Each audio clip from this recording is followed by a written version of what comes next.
Fala pessoal, tudo bem com vocês? Meu nome é Cibele Cezila e hoje eu vou falar um pouquinho sobre toxicologia e agrotóxicos. Bom, eu sou aluna no programa de pós-graduação em toxicologia da Faculdade de Ciências Farmacêuticas de Ribeirão Preto, no campus da USP.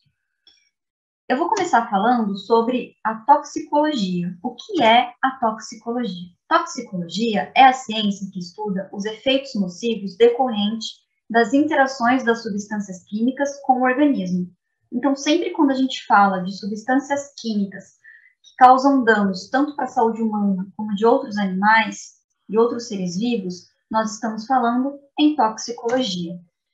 A toxicologia ela é dividida em diferentes áreas. Nós temos a toxicologia de medicamentos, que, por exemplo, quando uma pessoa ela tem algum efeito adverso porque ingeriu um medicamento, nós estamos falando de toxicologia de medicamentos. Ou quando uma criança ela vai lá e toma o vidro todo de medicamento, porque tem um sabor muito gostoso, e ela tomou esse vidro todo e passou mal, nós estamos falando de toxicologia de medicamentos. A toxicologia ambiental se refere aos poluentes ambientais que causam danos aos seres vivos. Então, quando a gente vê na TV, por exemplo, que a qualidade do ar está ruim e que isso pode causar danos ao sistema respiratório da população, nós estamos falando de toxicologia ambiental. A toxicologia ocupacional, ela trata da intoxicação no ambiente de trabalho. Então, são substâncias tóxicas que podem causar danos para o trabalhador no ambiente em que ele está trabalhando. A toxinologia, ela estuda as substâncias tóxicas que são produzidas por aracnídeos, por insetos ou mesmo por plantas e que podem causar danos nos seres vivos, como, por exemplo, né, o veneno do escorpião, o veneno da cobra, o veneno de algumas espécies de aranha, elas podem ser danosas para os seres humanos. Então, quem estuda esse tipo de substância é a toxinologia. A toxicologia social, ela trata de estudar as substâncias de abuso, como, por exemplo, o álcool, a cocaína, a maconha, o LSD e outras substâncias que existem por aí. E a toxicologia de alimentos, ela trata de estudar os efeitos tóxicos de substâncias presentes nos alimentos. O nosso laboratório é o ASTOX, Laboratório de Toxicologia Analítica e de Sistemas. O nosso laboratório, praticamente, ele faz a investigação da presença de substâncias tóxicas em diferentes amostras, como, por exemplo, sangue, urina, cabelo, solo, água e alimentos. E, para isso, a gente utiliza diferentes tipos de equipamentos. E nós fazemos também a avaliação da presença de substâncias orgânicas tóxicas. Vocês lembram das aulas de química o que são compostos orgânicos? Os compostos orgânicos, eles são moléculas constituídas por átomos de carbono. E esses átomos de carbono, eles fazem ligações covalentes. Podem fazer ligações covalentes com outros átomos de carbono, com hidrogênio, com oxigênio, ou então com outros tipos de átomo. E vocês lembram o que é uma ligação covalente? A ligação covalente é uma interação entre átomos por meio do compartilhamento de elétrons. Então, um átomo ele é formado por prótons, elétrons e nêutrons. E quando ele interage com outro átomo para formar uma molécula, a interação que ocorre na ligação covalente é por meio do compartilhamento de elétrons. Aqui nós temos o exemplo da formação da molécula de oxigênio, que é o oxigênio que a gente respira. Então, o O2, né, a molécula de oxigênio que a gente respira, é formado por dois átomos de oxigênio que compartilham elétrons. A gente sabe na química, na regra do octeto, que para um átomo ser estável, ele precisa ter 8 elétrons na última camada. Um átomo de oxigênio tem 6 elétrons na última camada. Então, o que acontece? Um átomo de oxigênio compartilha elétrons com outro átomo de oxigênio, de forma que os dois átomos vão ter, no final, 8 elétrons na última camada. Para isso, um átomo compartilha 2 elétrons com outro átomo de oxigênio, de forma que, no total, nós temos 8 elétrons. 1, 2, 3, 4, 5, 6, 7 e 8. Da mesma forma, esse átomo aqui, representado com os elétrons em azul, né? Ele também vai ter 8. Ó. 1, 2, 3, 4, 5, 6, 7, 8 que ele emprestou do outro átomo. Então, isso é uma ligação covalente. Então, os compostos orgânicos, eles são constituídos por átomos de carbono que fazem ligações covalentes. Como exemplo, nós temos a estrutura química da cocaína. A cocaína, originalmente, ela era extraída de uma planta. Inicialmente, a cocaína ela era usada até mesmo na produção da Coca-Cola. Também foi utilizada como medicamento, como um anestésico local, mas hoje a gente sabe que a cocaína provoca muitos danos para o ser humano. Pode causar dependência e pode causar diversos efeitos nocivos para o ser humano. Por isso que a cocaína, hoje, ela é proibida aqui no Brasil, né? Então, a gente pode ver que a estrutura química da cocaína, ela apresenta muitos átomos de carbono, e esses átomos de carbono fazem ligações covalentes com outros átomos de oxigênio, de carbono, com oxigênio, com hidrogênio, com nitrogênio. Então, a cocaína é um composto orgânico. O meu projeto de doutorado, né, de pesquisa, tem como objetivo fazer a determinação de praguicidas em amostras de urinas de gestantes. Então, eu trabalho com diferentes agrotóxicos, por exemplo, o glifosato, o 2,4-D, a atrazina, eu trabalho com mais de 11 agrotóxicos. Então, o objetivo do meu projeto é fazer a determinação desses praguicidas na urina dessas gestantes. Então, eu vou pegar essas urinas e vou determinar a concentração desses agrotóxicos nas amostras de urina. E para que eu vou fazer isso? As gestantes, assim como o restante da população, consome diferentes tipos de alimentos, consome legumes, consome frutas, vegetais, ovos, carnes, alimentos processados.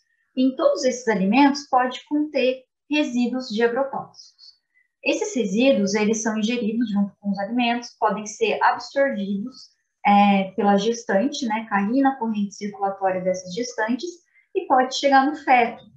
E aí, diversos praguicidas podem ser nocivos para as gestantes, para os fetos, para o desenvolvimento da criança. Tem alguns praguicidas que hoje estão relacionados com o autismo. Alguns estudos mostram isso, né? Então, o objetivo do meu trabalho é fazer a determinação da concentração desses agrotóxicos na urina.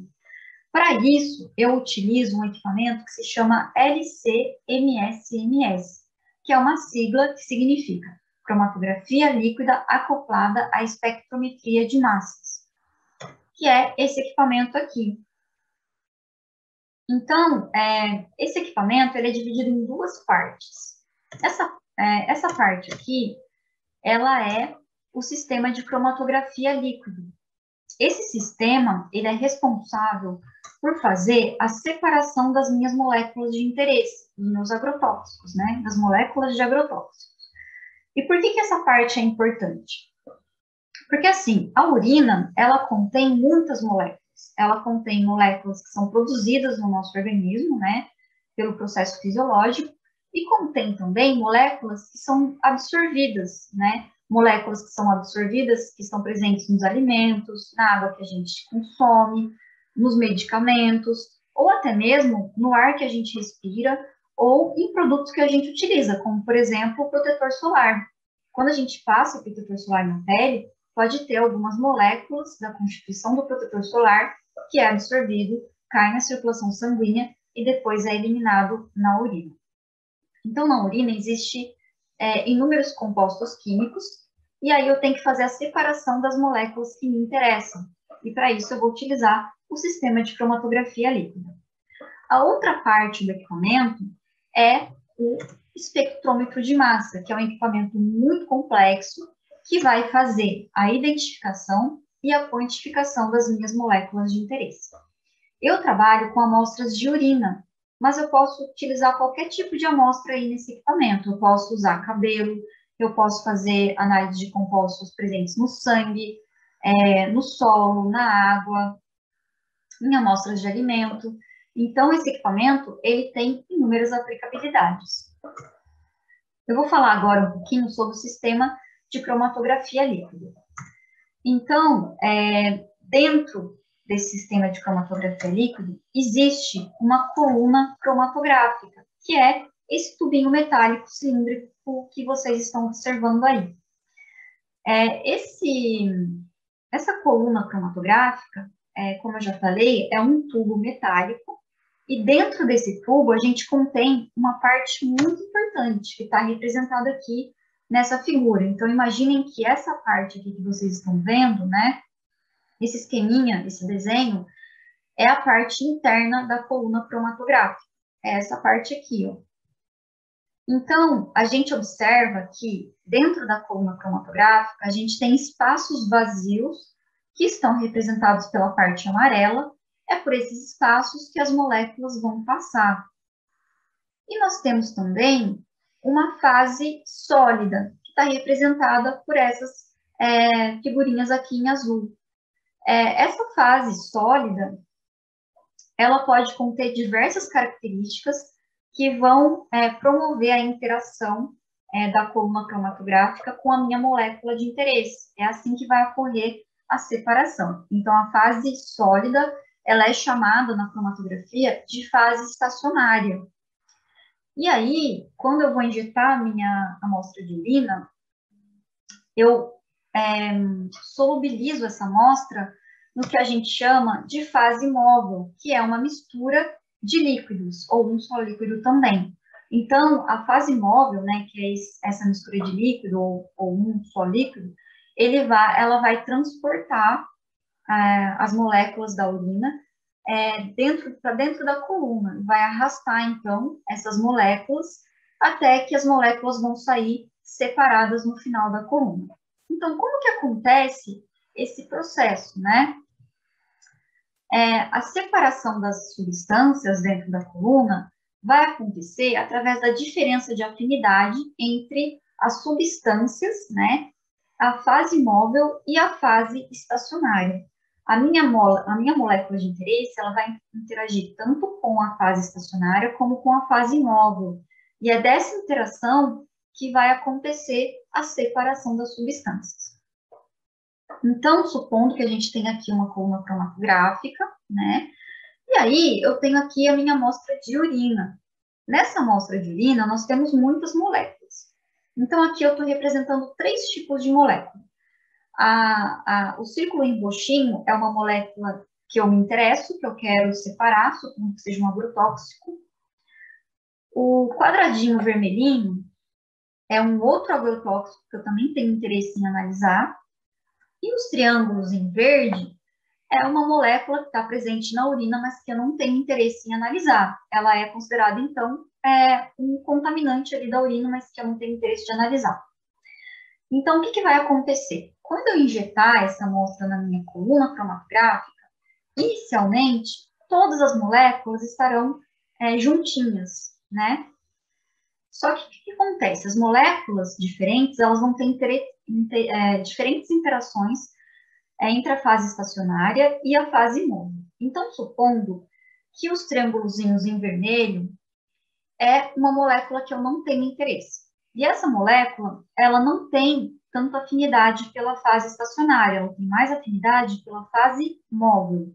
Então, o que vai acontecer? Ela não vai interagir muito bem com a fase estacionária e ela vai passar reto. E ela vai sair primeiro, no final da coluna. Já os círculos em roxinho têm uma maior afinidade pela fase estacionária. Então, ela vai interagir com a fase estacionária e vai ficar retida nessa coluna. E os quadradinhos em vermelhos, que é uma outra molécula, ela tem muita afinidade pela fase estacionária. Então, logo no começo, ela já vai interagir com a fase estacionária e já vai ficar retida, né? E aí existe um equilíbrio entre a fase estacionária e a fase móvel, e no final desse processo, quem vai sair primeiro são os triângulozinhos, né? São as moléculas que não interagem com a fase estacionária. Vai sair depois, né? É representado aqui em roxinho, os círculos roxinhos, a molécula que tem uma interação intermediária com a fase estacionária e com a fase móvel.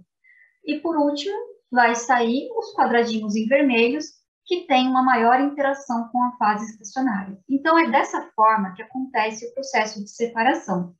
Depois que acontece esse processo de separação, né, na coluna cromatográfica, as moléculas são, então, direcionadas para o espectrômetro de massas.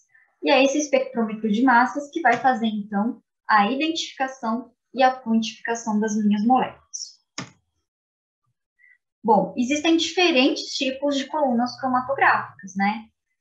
O que vai diferenciar uma coluna cromatográfica da outra é o tamanho da coluna, que vai influenciar no tempo de separação, e também o tipo de fase estacionária, né? Então, na fase estacionária, a gente pode ter fases estacionárias com carga positiva, fase estacionária com carga negativa, fase estacionária apolar, né? Com cadeias apolares, e fases estacionárias polares, né? Então, para os cientistas conseguirem fazer esse tipo de análise, conseguir analisar moléculas diferentes, identificar essas moléculas, é muito importante conhecer tanto a química básica como a química mais avançada. A química básica ela é ensinada no ensino médio, né? Então, é muito importante conhecer as propriedades químicas das moléculas a serem analisadas. E essas propriedades, muitas vezes, são aprendidas no ensino médio. Então, por exemplo, olha só, nós temos aqui uma molécula de um agrotóxico que eu trabalho, que é o glifosato. E aí, eu quero identificar ele numa amostra de urina. Como que eu vou fazer isso? Que tipo de coluna cromatográfica eu vou utilizar?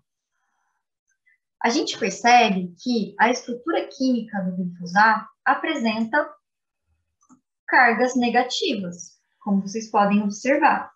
Então, que tipo de coluna que eu vou usar? Como que eu vou fazer essa molécula ficar retida na minha coluna? Eu vou usar uma coluna cromatográfica que tenha cargas positivas, ou seja, essa coluna cromatográfica aqui. Se eu utilizar uma coluna cromatográfica com cargas negativas, o glifosato ele vai passar reto, sem interagir com a coluna, e aí não vai acontecer a separação que eu preciso ter para fazer a minha análise. Então, o que acontece? A gente sabe, quando a gente trabalha, né, com cargas, né, com moléculas ionizadas, como acontece com o glifosato, com os íons, a gente sabe que os opostos se atraem. Carga positiva atrai carga negativa. E que semelhantes se repelem. Carga positiva repele carga positiva. Carga negativa repele carga negativa. Então, para eu ter uma interação do glifosato com a minha coluna cromatográfica, como o glifosato tem carga negativa, eu tenho que usar uma coluna cromatográfica com carga positiva.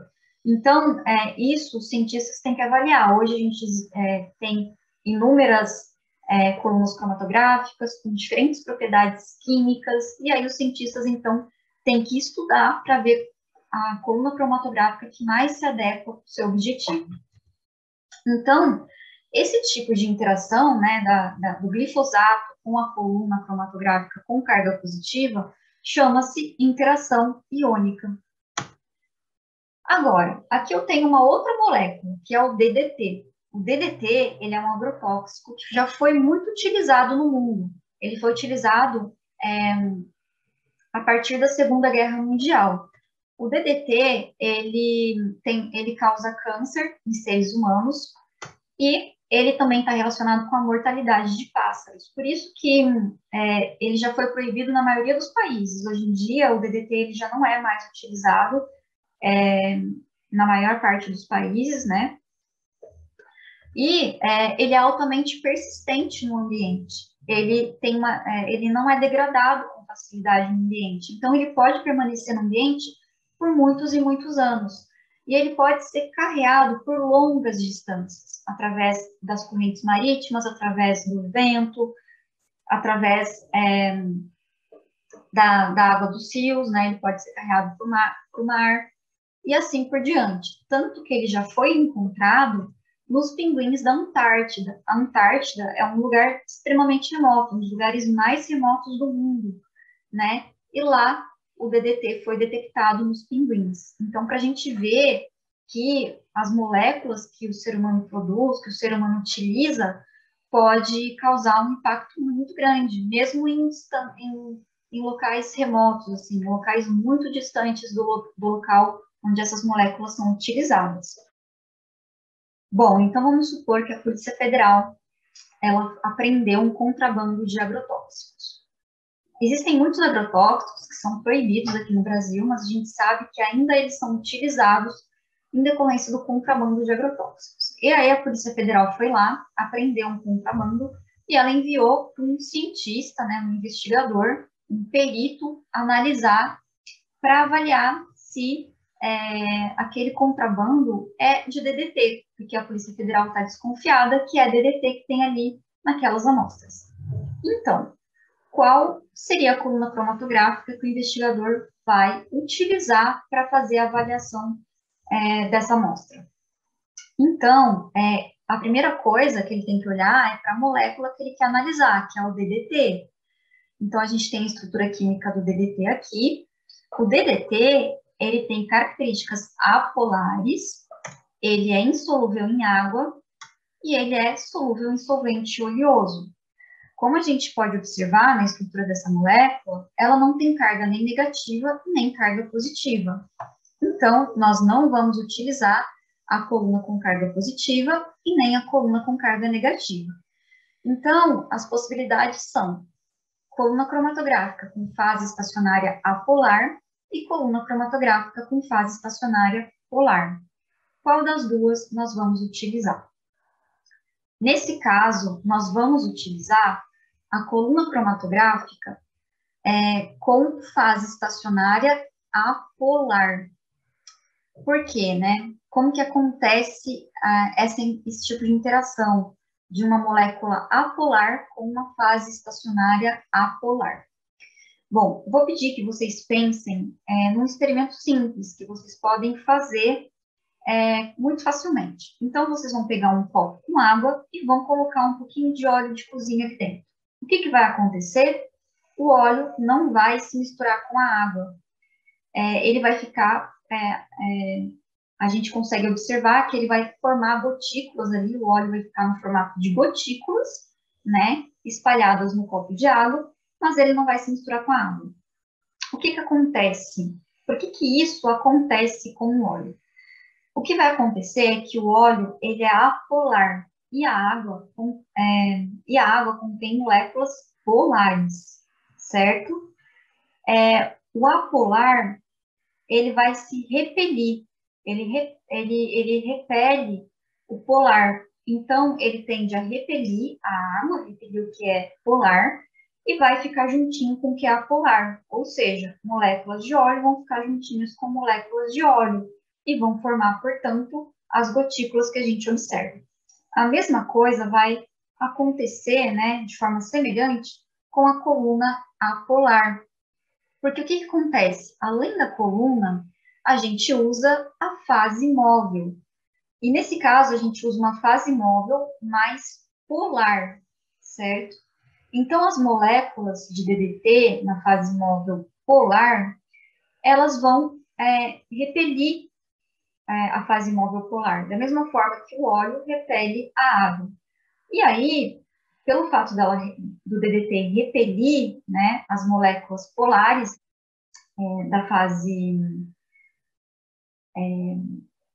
móvel, o DDT vai então se ligar na fase estacionária apolar. E é assim, então, que ele vai ficar retido na fase estacionária polar e vai ocorrer, então, a separação dos analitos.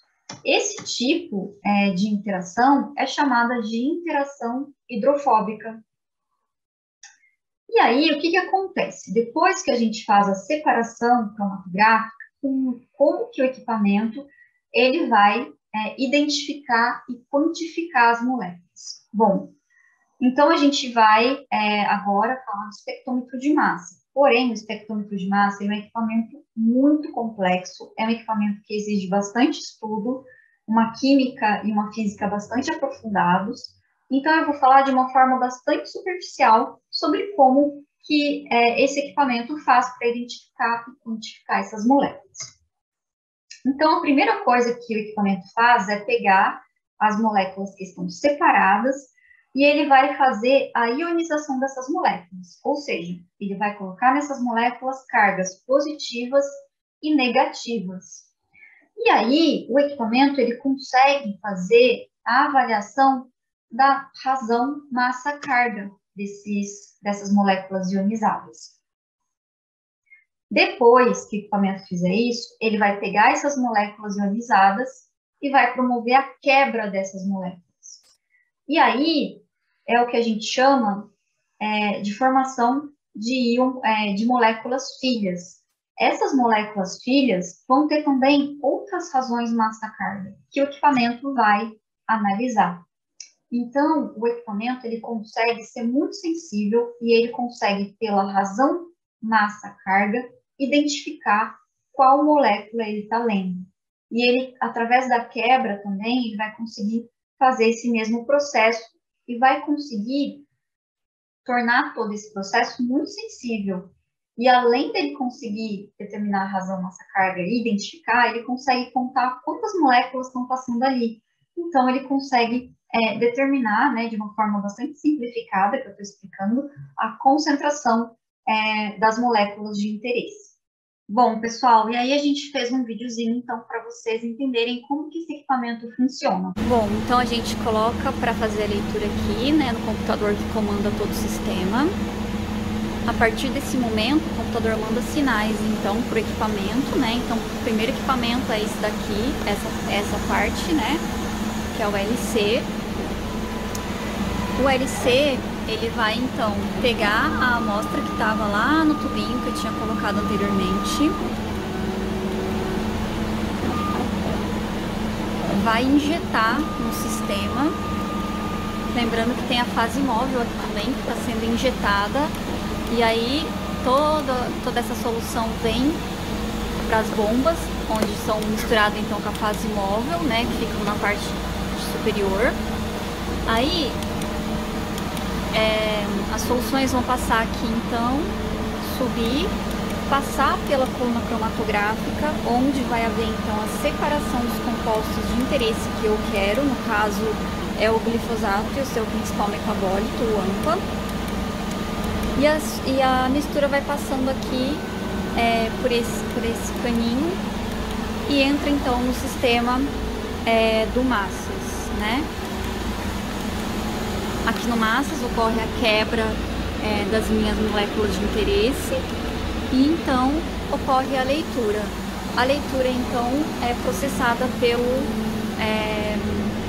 pelo computador. Bom, pessoal, é isso. Gostaria muito de agradecer a atenção de vocês. E se vocês se interessam por toxicologia, por favor, sigam a gente no Instagram, é astox.lab. Lá no Instagram vocês seguem a gente. E se vocês tiverem alguma dúvida, podem me mandar por e-mail, sibellecezila@gmail.com. Até mais, tchau!